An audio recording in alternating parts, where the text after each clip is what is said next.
Bom, então começando aqui a nossa leitura comentada do canto quarto, algumas instâncias selecionadas, né? Não dá para a gente fazer todo o canto quarto e ficar muito extenso, mas eu selecionei aqui algumas passagens importantes, né?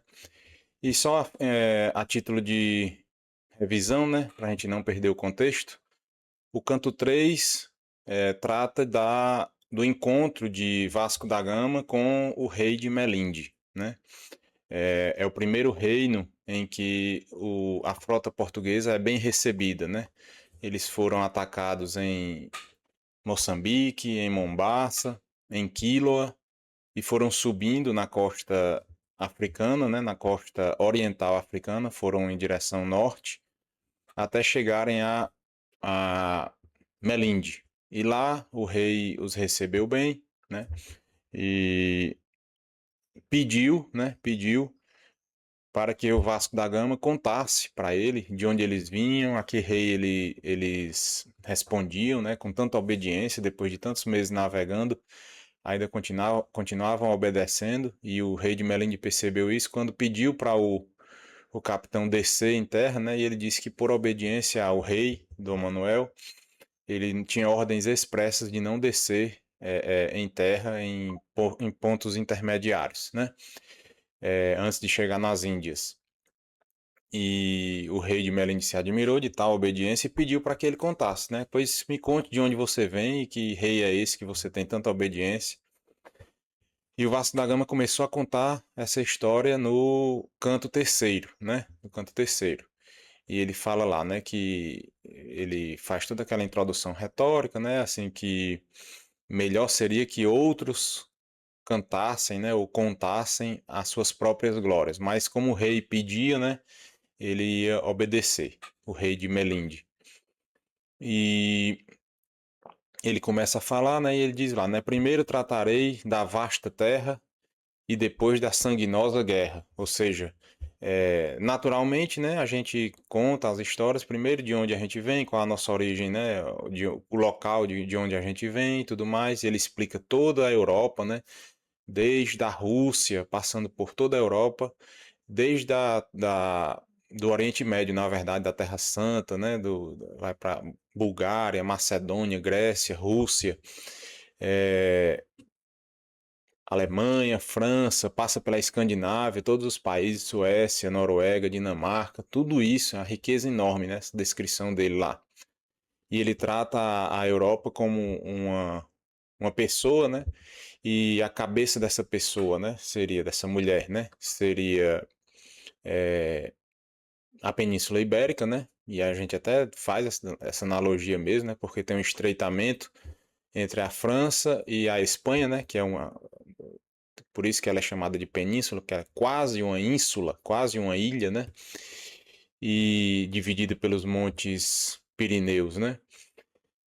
E parece mesmo que aquele estreitamento ali dos Montes Pirineus parece um pescoço, né? Que liga a um corpo a Oriente, né? A França em diante e que liga à cabeça. A cabeça desse corpo seria a Península Ibérica e como o cume dessa cabeça, né, quase como uma coroa, que é a extremidade mais extrema, né, ocidental dessa península, nós temos Portugal. E ele passa por tudo isso e vai explicando em detalhes com acidentes geográficos, como montanhas, cadeias de montanhas, rios, é, e detalhes históricos, detalhes mitológicos, né?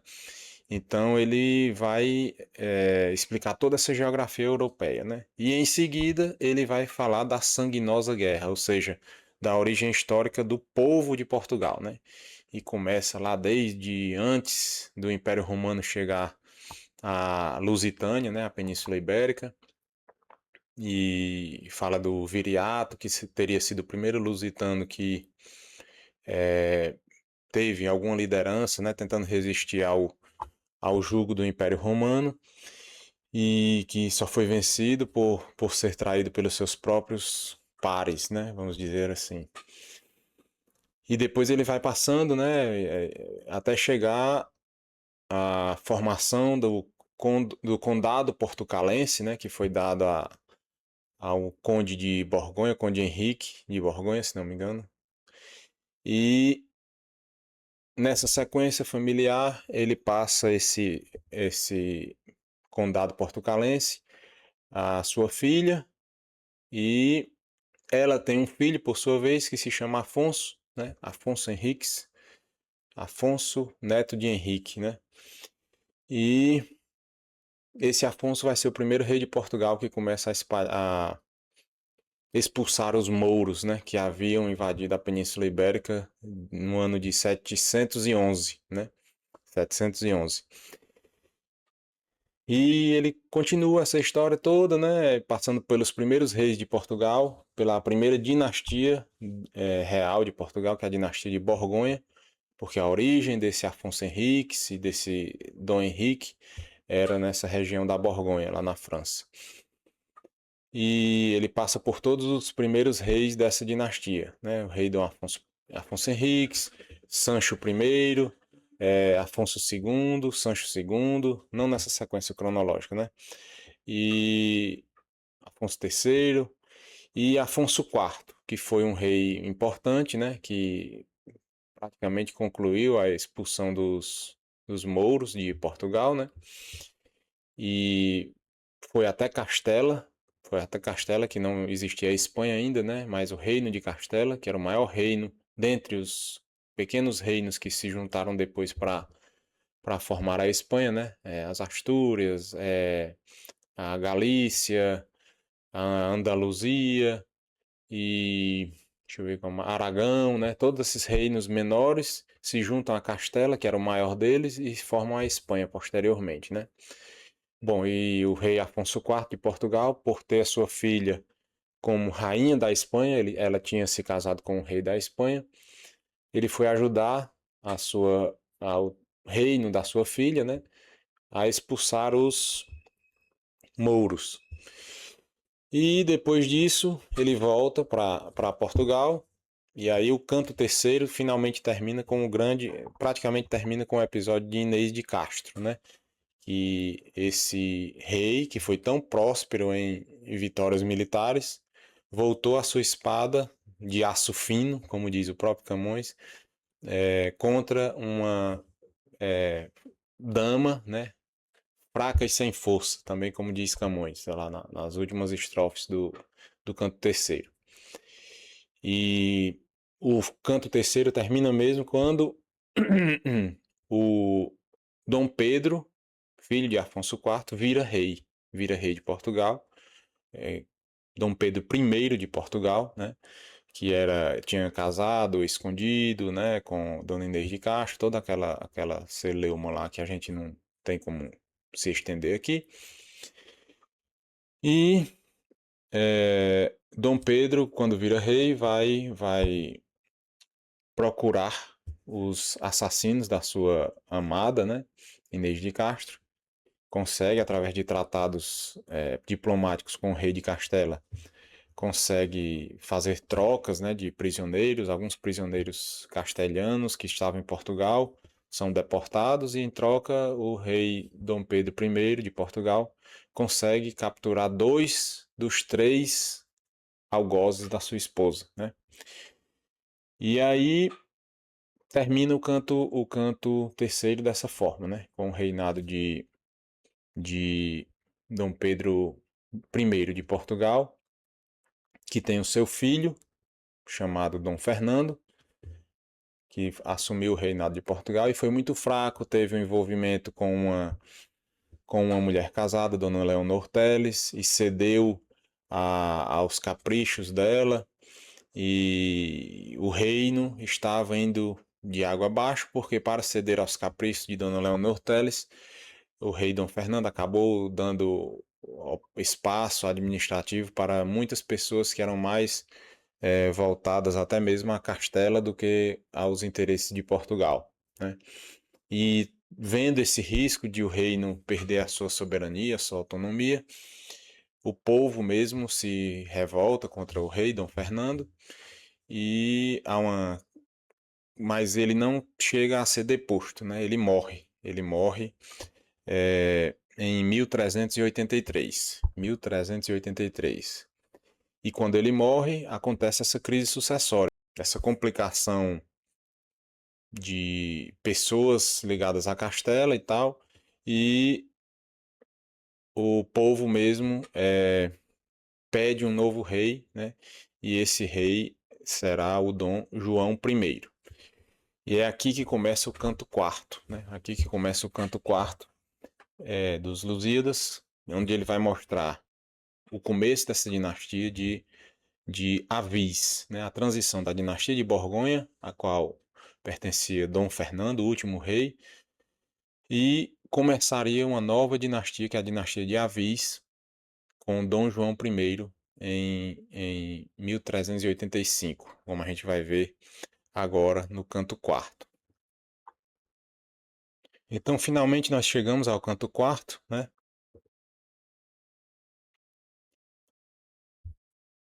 E a primeira estrofe do canto quarto começa dizendo, né? Depois de procelosa tempestade, noturna sombra e sibilante vento, traz amanhã serena claridade, esperança de porto e salvamento.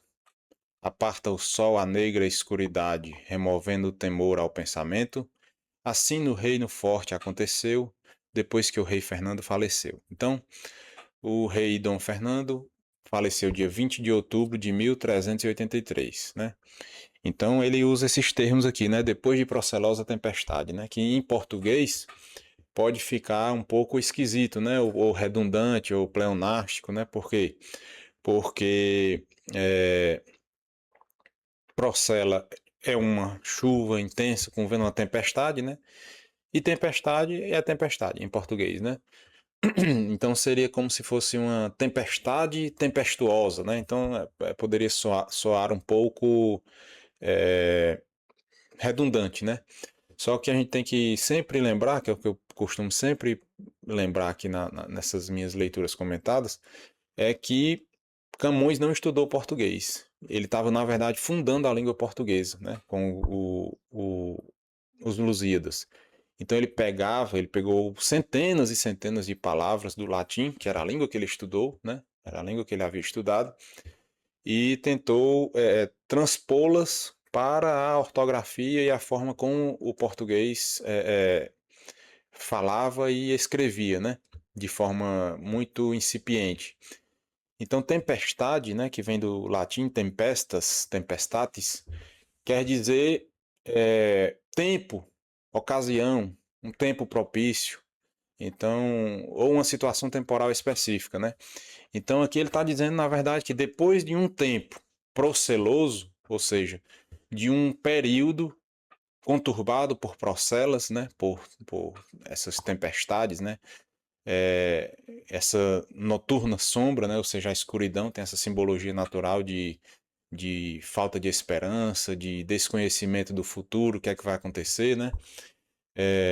E sibilante vento, né? Que inclusive a palavra já quer dizer alguma coisa nesse sentido, né? O sibilo, né, do vento, né? Ou seja, ventos fortes que provocam sons assustadores em uma sombra noturna, escura, né? Então o rei não estava imerso nessa situação. Mas depois dessa situação, né? Amanhã serena traz a claridade, né? Ou seja, toda tempestade tem um final, né? É isso que Camões está começando ele está começando esse canto quarto com essa imagem de otimismo, de esperança, né? Que sempre depois de um período proceloso, como ele disse aqui, há uma manhã serena, né? Com a claridade despontando, né?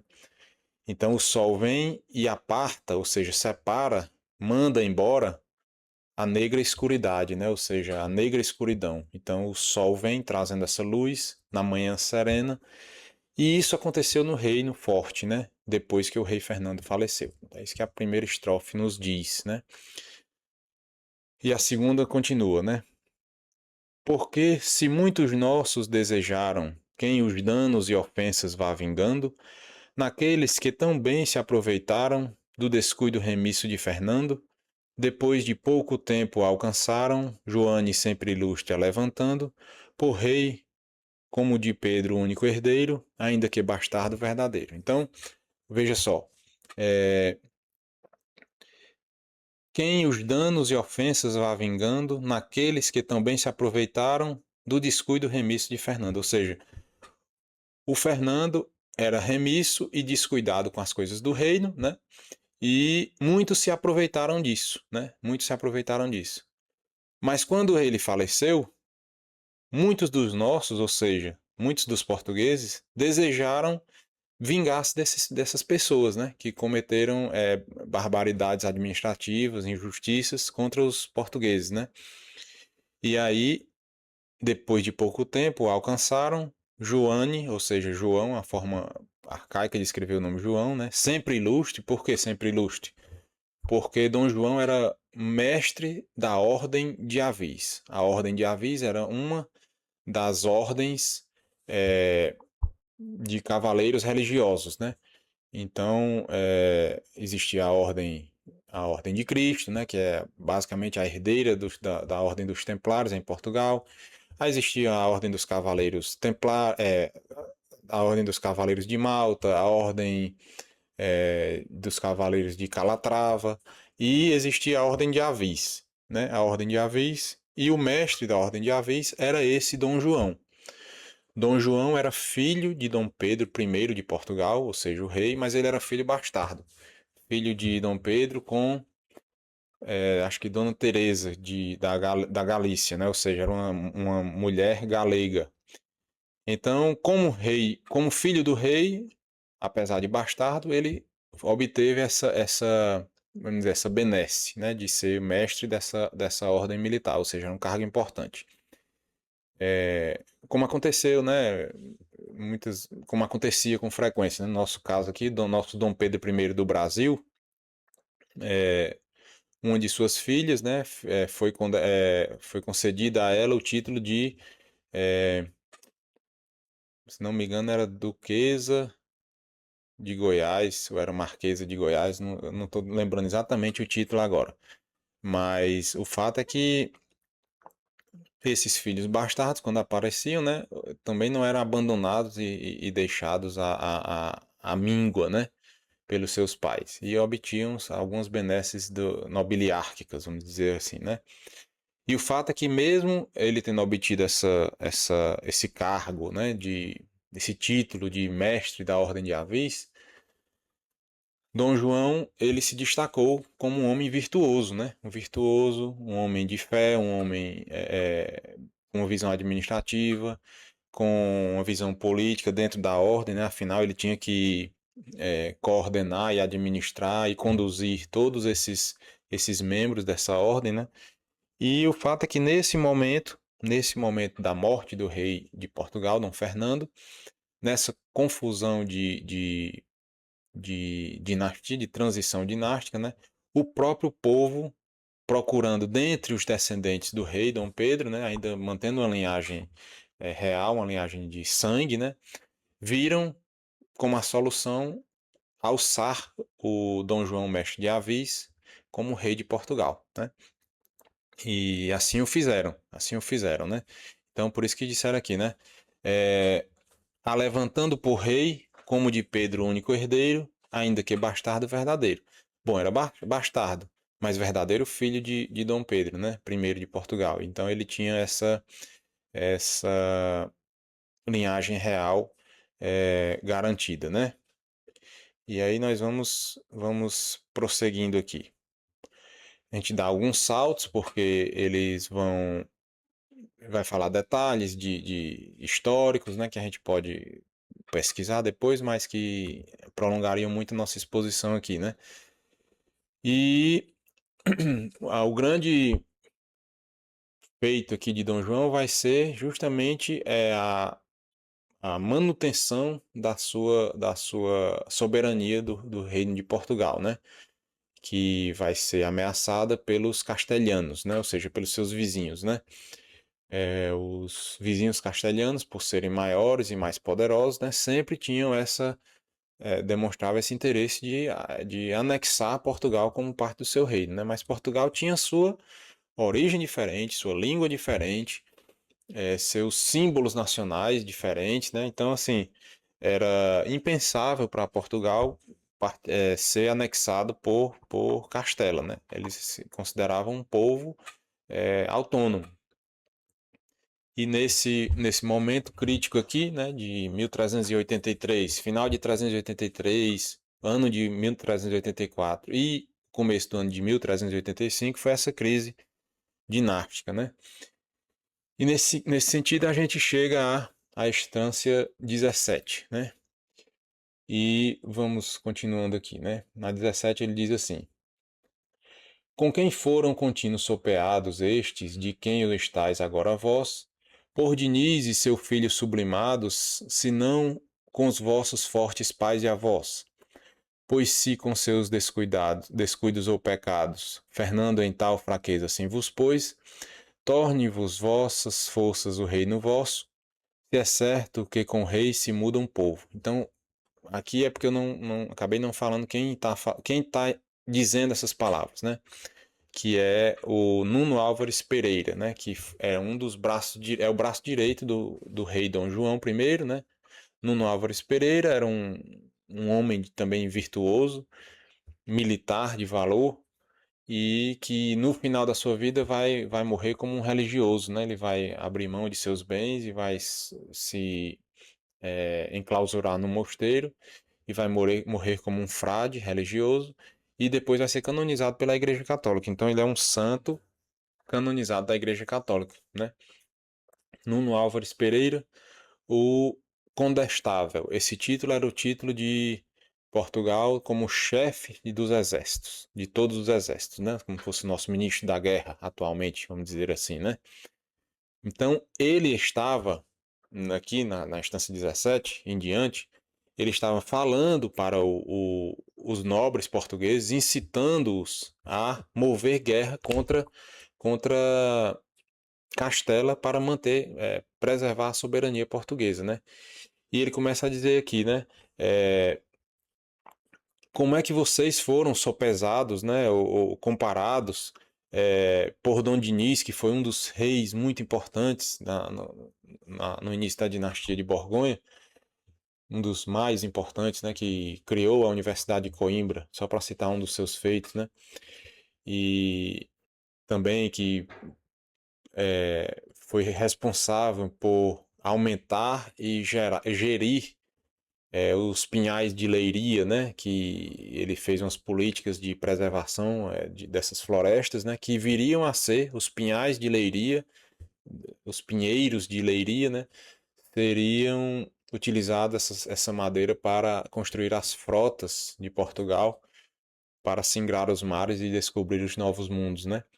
Então, ele puxa nominalmente esse rei, né, que apesar de não ter essa intencionalidade específica na sua época, mas foi o responsável pelas condições materiais dessa navegação, que é o foco aqui do poema, né? Então ele cita nominalmente o rei Dom Dinis, né? Então, Dom Dinis, seu filho, né, seus filhos e os pais e avós desses nobres, né? Então, assim, vocês têm que se comparar, né? Vocês nobres, a quem eu estou falando aqui, incitando a defender a soberania de Portugal, vocês têm que se lembrar que vocês são netos e filhos de Dom Dinis, de Egas Moniz, dos grandes nomes dos nobres que criaram a unidade portuguesa, né? Então agora vocês estão aí se afrouxando, né? Ele está dizendo mais ou menos assim: vocês que têm esses títulos de nobreza, que não fizeram nada para obtê-los, quem fizeram fossem os seus pais e avós, e agora vocês estão sendo chamados a comprovar esse valor de sangue, se vocês realmente o tiverem, né? E aqui, na verdade, ainda ele está na história da mudança do rei, né? Então, Fernando em tal fraqueza assim vos pôs, né? Pôs a vós em tal fraqueza, né? Agora torne-vos vossas forças o rei novo, né? Dom João I. Se é certo que com o rei se muda um povo, ou seja, do jeito que ele falou lá no canto terceiro, um rei fraco faz fraca a forte gente, falando de Dom Fernando, agora ele faz o oposto, né? Torne-vos vossas forças o rei novo, se é certo que com o rei se muda um povo. Então o rei pode mudar o povo em um povo fraco, mesmo que ele tenha a verve, né, o sangue forte, mas pelo rei ele pode ser enfraquecido, assim como também ele pode ser fortalecido, que é isso aqui que o Nuno Álvares Pereira está falando para esses nobres, né, para sustentar o rei Dom João, para poder empreender essa segurança do reino, né? E na 18 ele diz o seguinte: Rei tendes tal que se o valor tiverdes igual ao rei que agora levantastes, desbaratareis tudo o que quiserdes, quanto mais a quem já desbaratastes. E se com isto, enfim, vos não moverdes do penetrante medo que tomastes, atai as mãos o vosso vão receio, que eu só resistirei ao jugo alheio. Então, veja só, né, a força desse homem, Dom Nuno Álvares Pereira, santo condestável. Ele está dizendo aqui, né, vocês têm um rei tal, né, que se vocês confiarem nesse rei e o servirem, vocês vão desbaratar tudo o que quiserem, muito mais do que já desbarataste, ou seja, os mouros que dominaram a península, o reino de Portugal, né, o condado de Portugal durante séculos, 600, 700 anos quase, foram eliminados, né, pelos primeiros reis, né, foram expulsos.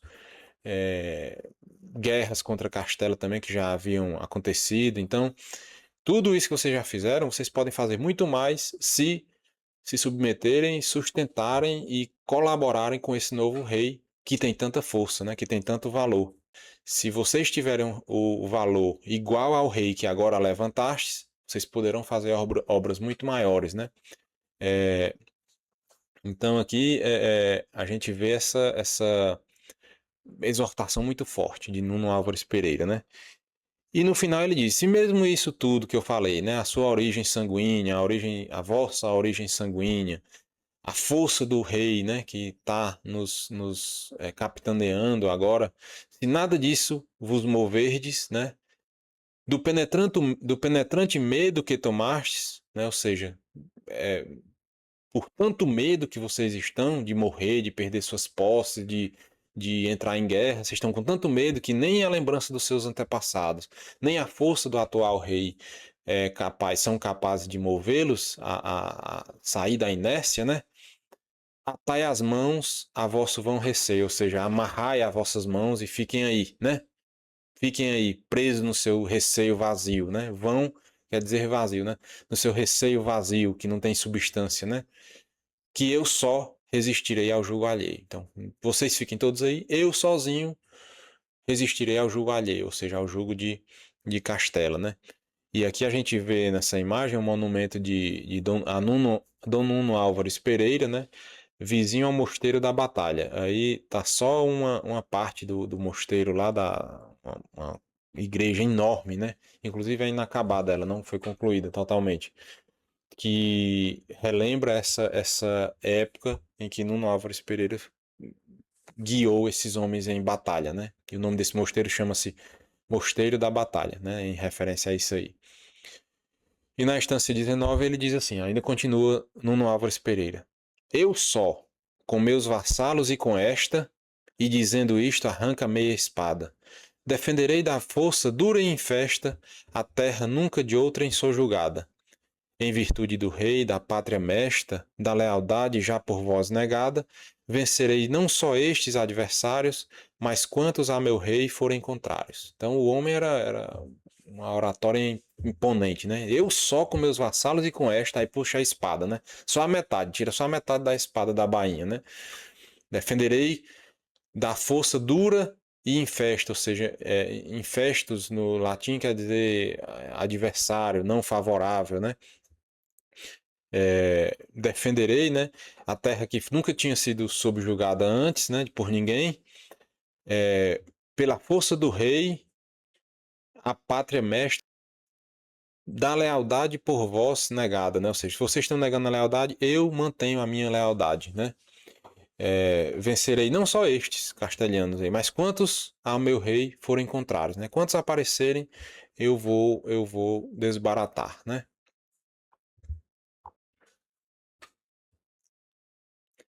E aí a gente continua, né?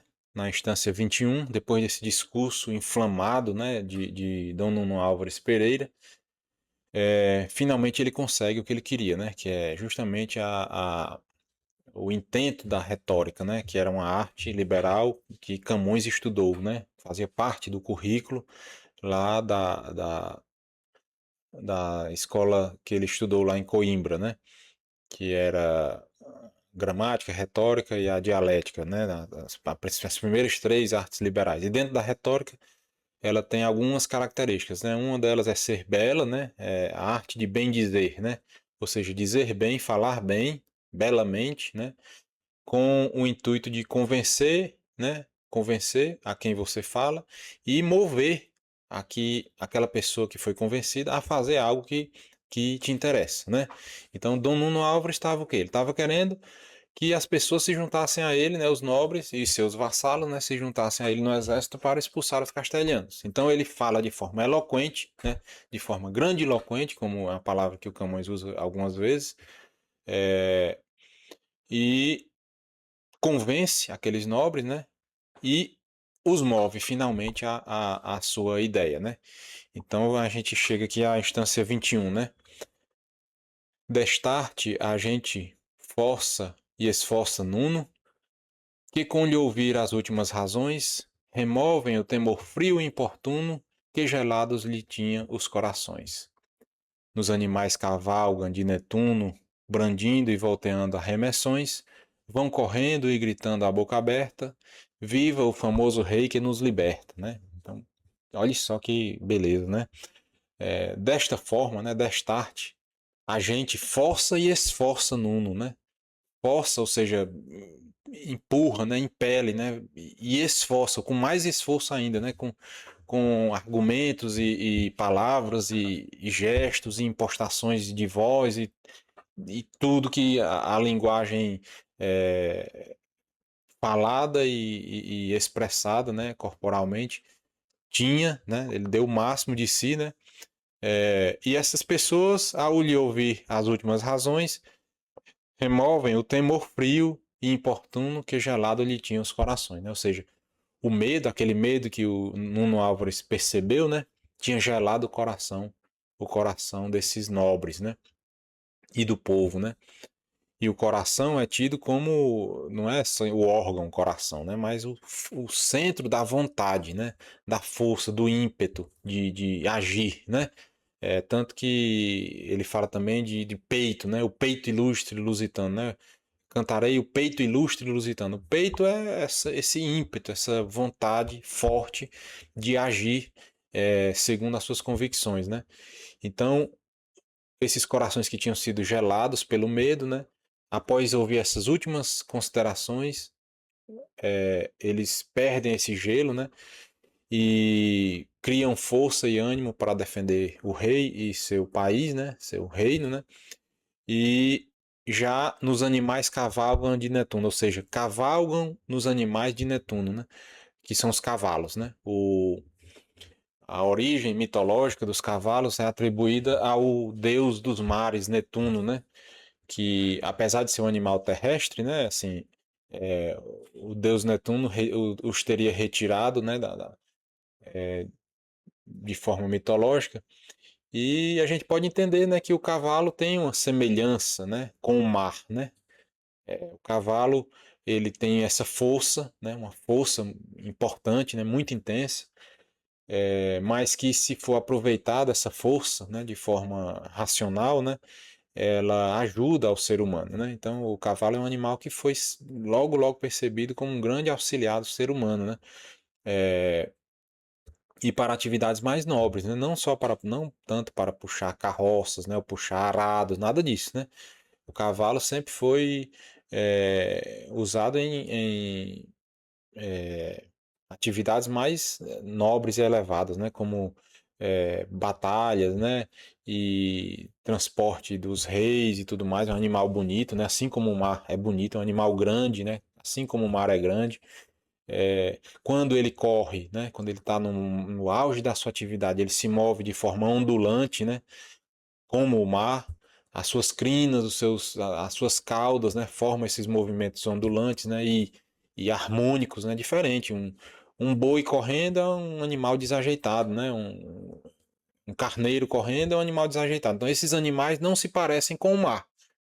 Apesar de ter um elemento, o boi, por exemplo, tem muita força, mas é lento, é desajeitado, é gordo, né? Não tem aquele aspecto tão belo quanto o cavalo tem normalmente, né? E então todas essas características, os antigos, vendo essa semelhança com o mar, atribuíram, né, essa origem mitológica dos cavalos sendo como originários do deus Netuno, né?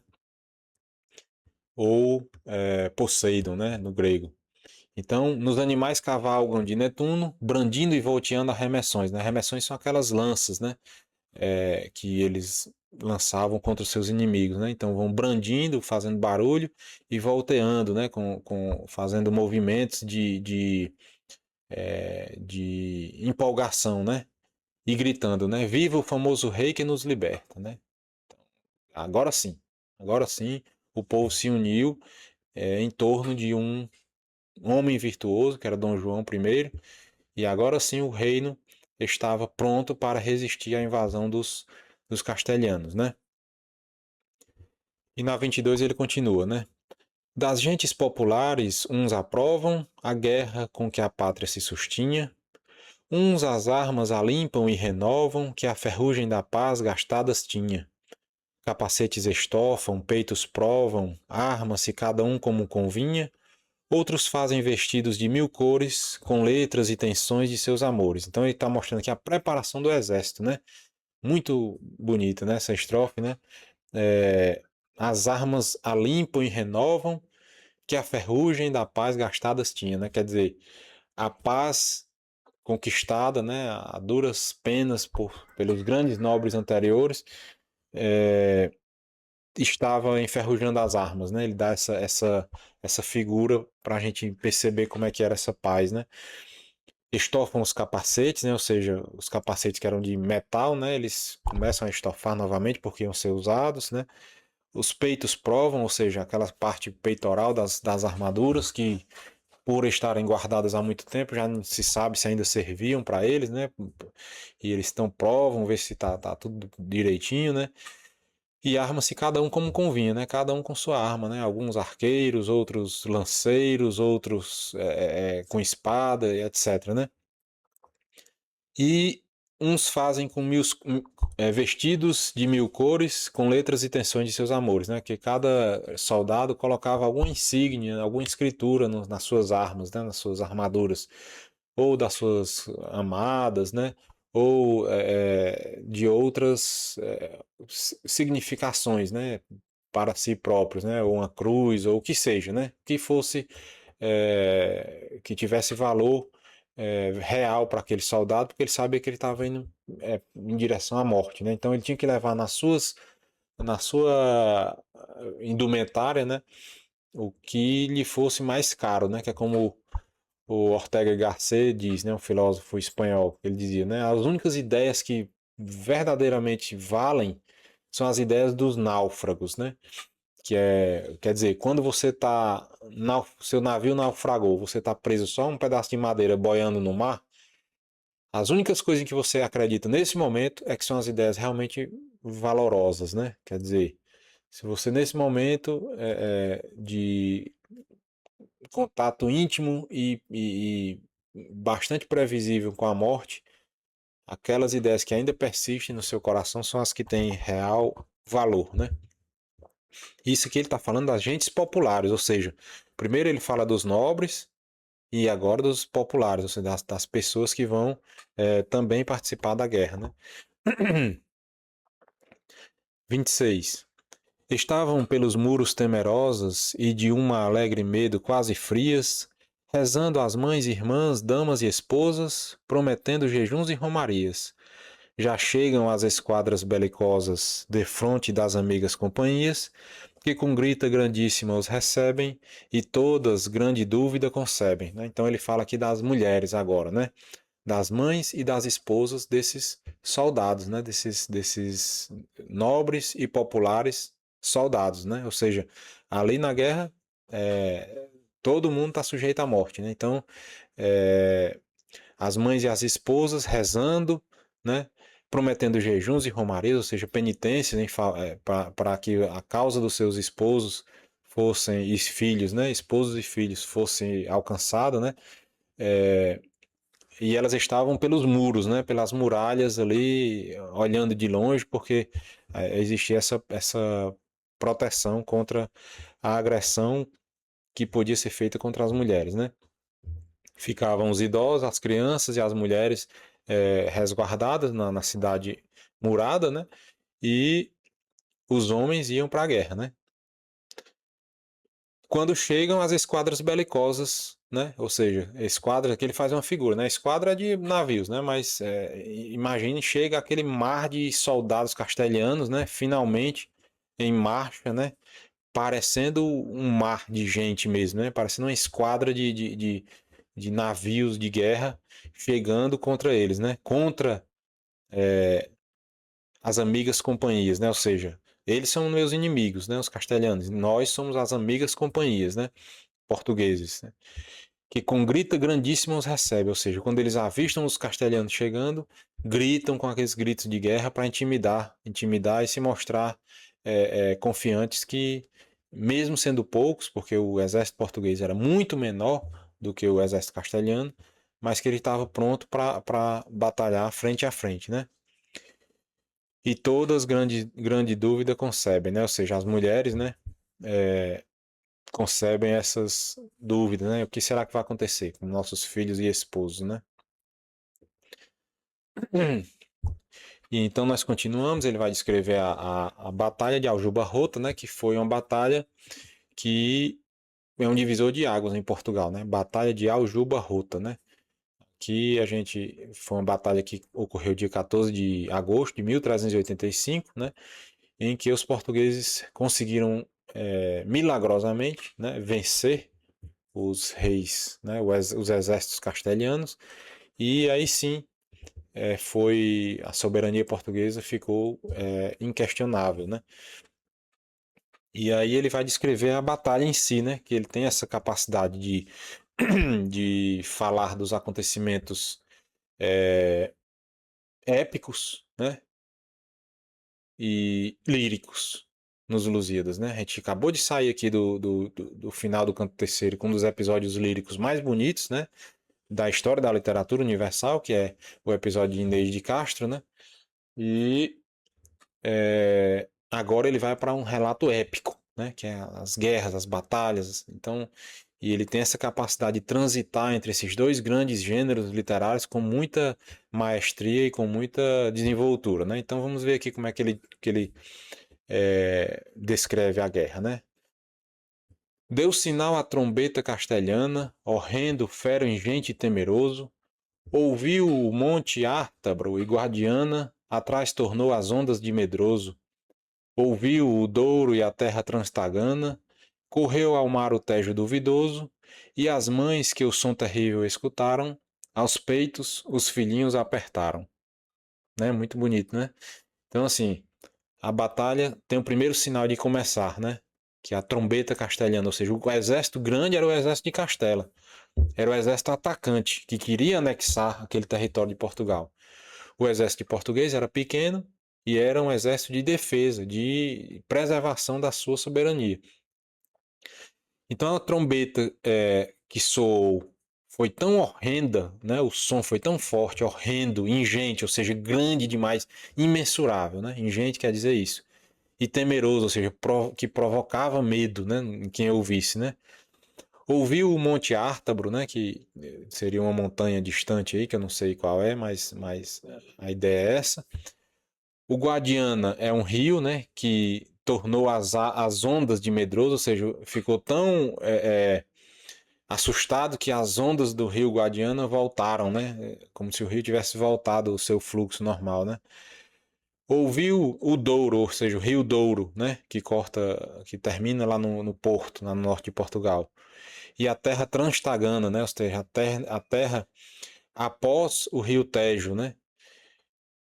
E o rio Tejo correu ao mar, ainda continuou seu curso, mas duvidoso, com medo, né? Um voltou atrás, o Guadiana, né? Mas o Tejo não, o Tejo continuou seu curso, mas morrendo de medo. Por quê? Porque estava mais longe da história, né? Ouviu, mas continuou o seu caminho, né?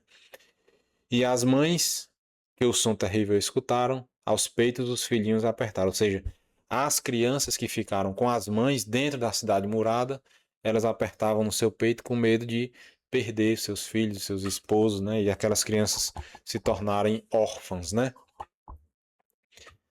Já pelo espesso ar, os estridentes, farpões, setas e vários tiros voam.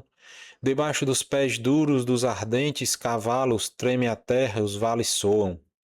Espedaçam-se as lanças e as frequentes quedas com as duras armas tudo atroam. Recrescem os inimigos sobre a pouca, gente do fero nuno que os apouca. Interessante aqui. Então aí começa a batalha, né? Flecha para lá, lança para o outro lado e lança bate no chão e quebra nos escudos, nas armaduras e aquela gritos, né? Aquela confusão de uma batalha dessa de homem a homem, né? Diferente de como se fazem as guerras hoje, né? Que muito é negócio de drone, mísseis de longa distância, né? Então, antes era combate de homem a homem direto, né? Então, assim, de igual para igual. Hoje não, hoje você tenta enfraquecer o inimigo antes, com mísseis, com drones, com não sei o quê, e depois você vai só meio que dominar a terra arrasada, né?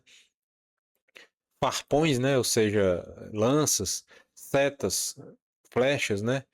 Voam, né?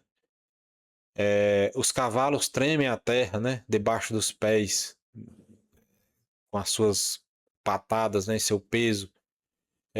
Espedaçam-se as lanças e as quedas das armaduras, né? Ou seja, das pessoas caindo. Imagina um homem caindo morto com a armadura, né? Tudo atroam, né? Recrescem os inimigos sobre a pouca gente do Fero Nuno, ou seja, Nuno Álvares Pereira. Ou seja, crescem os inimigos sobre a pouca gente de Nuno Álvares, mas Nuno Álvares os apouca. Ou seja, eles crescem para cima de Nuno Álvares, mas Nuno Álvares é melhor guerreiro com seus homens e os apouca, ou seja, os mata, né? Os diminui em número, né? Apoucar, né? Então você vê que uma estrofe sonora, né? A gente vê essa figura de linguagem que usa a própria sonoridade das palavras para significar também o que está sendo dito, né? Então, objetos que voam e fazem sons sibilantes, né? Ele é generoso aqui com os S's, né? Então, ó, já pelo espesso ar, os estridentes, farpões, setas e vários tiros voam, né? Então, muitos S's, né? Eu carreguei aqui no S para a gente perceber isso aqui, né? Que ele tenta transmitir com essa imagem sonora, né? O que acontecia naquele campo de batalha, né? A gente vai ver muito isso em Camões, né? E a batalha continua, né? Dom Nuno Álvares apoucando os espanhóis e todos os seus exércitos, né? Não ele sozinho, claro. E a gente chega na instância 38, né? Vedes-me aqui, rei vosso e companheiro, que entre as lanças e setas e os arneses dos inimigos corro e vou primeiro, pelejai verdadeiros portugueses. Isto disse o magnânimo guerreiro, e sopesando a lança 4 vezes, com força tira, e deste único tiro, muitos lançaram o último suspiro. Né? Então aqui, ele mostra o exército de Nuno Álvares Pereira, né? o condestável, ou seja, o chefe dos exércitos, mas aqui ele quer também mostrar que o próprio rei Dom João I, né, que lembremos era o mestre da ordem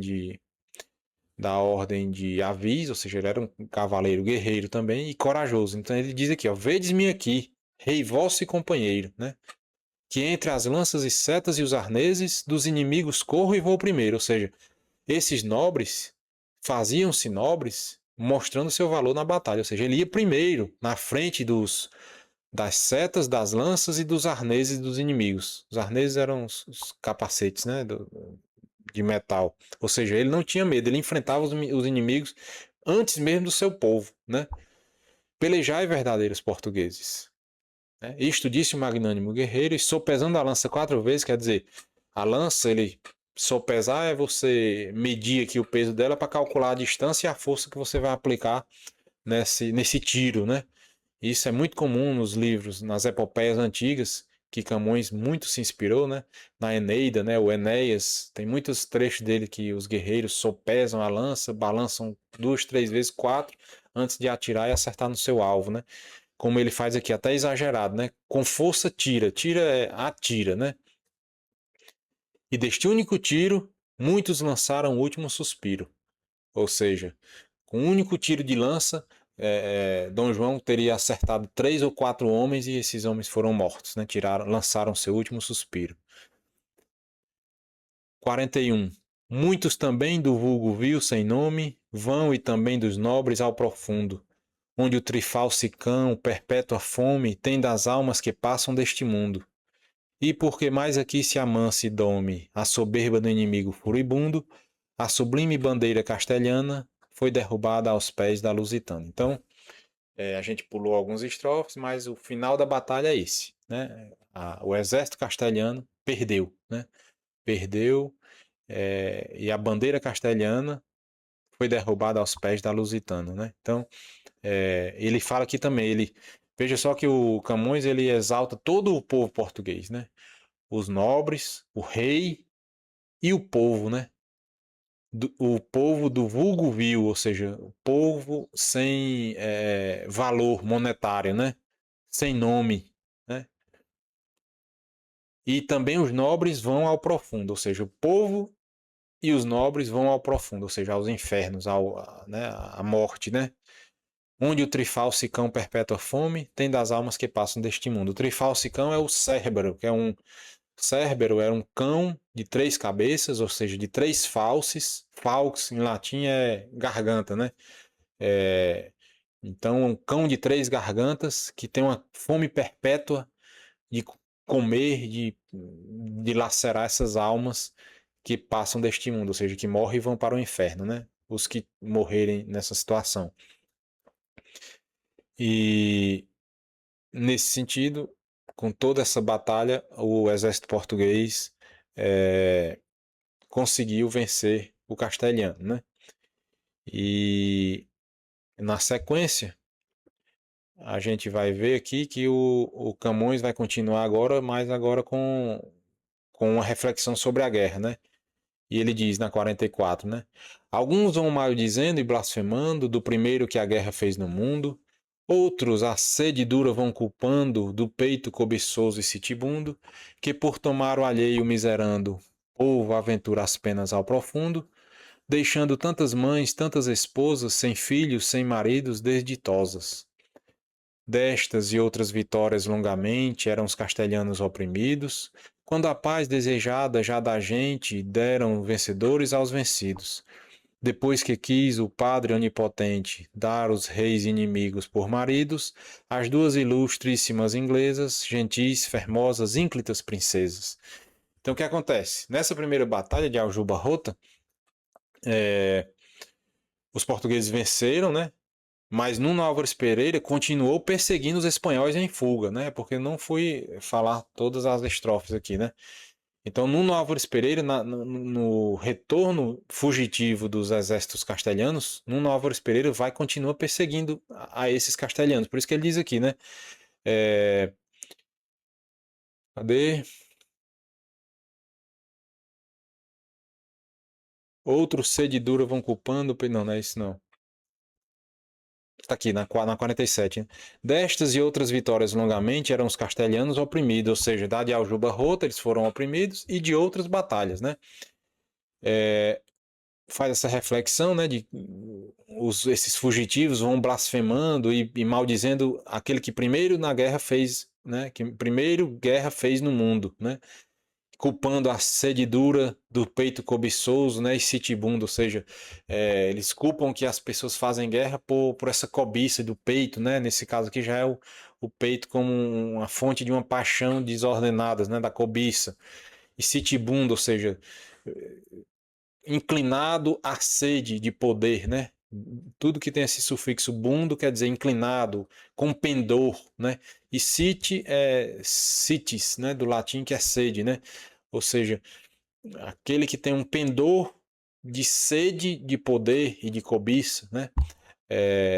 Que acabam por tomar o alheio, ou seja, tomar o que é do outro, né?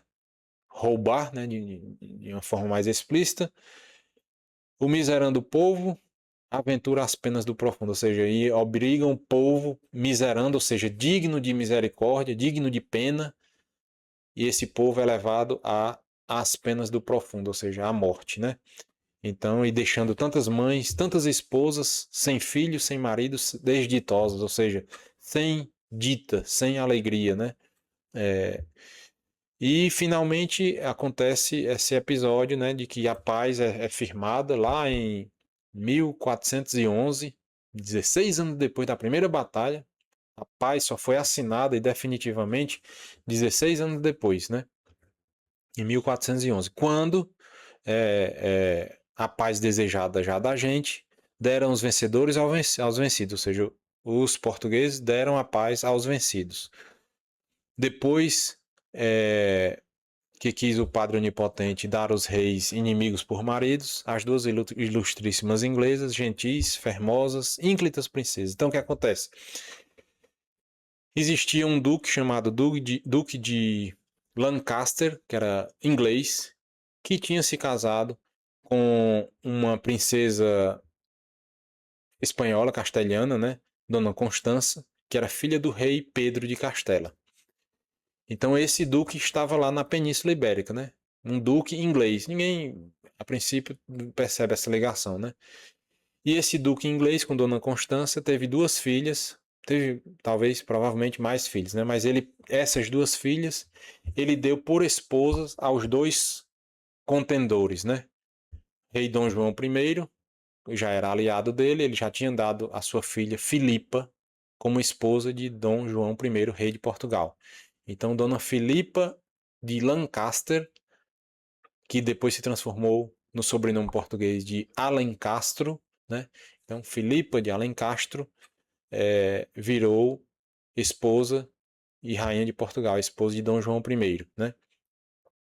E nessa já 16 anos depois de tantas guerras, o Duque de Lancaster também foi um ponto forte da diplomacia e, claro, negociando suas vantagens também, deu a sua filha Catarina de Lancaster como esposa de Henrique II de Castela, que viria a ser rei ainda era príncipe. Então, o que acontece é isso, né? Através desses casamentos, né? Ou seja, agora duas irmãs eram esposas de dois reis vizinhos. Então, havia uma ideia de que não moveriam guerra um contra o outro para preservar a unidade familiar, né? Então, é assim que a paz é alcançada finalmente entre Portugal e Castela, depois desses casamentos, desse tratado de paz, depois de longos anos, 16 anos de conflitos, né? E, e batalhas, né? Então é assim que termina essa questão belicosa entre esses dois reinos nesse momento, né? Que a gente sabe que no futuro, né, vão acontecer novas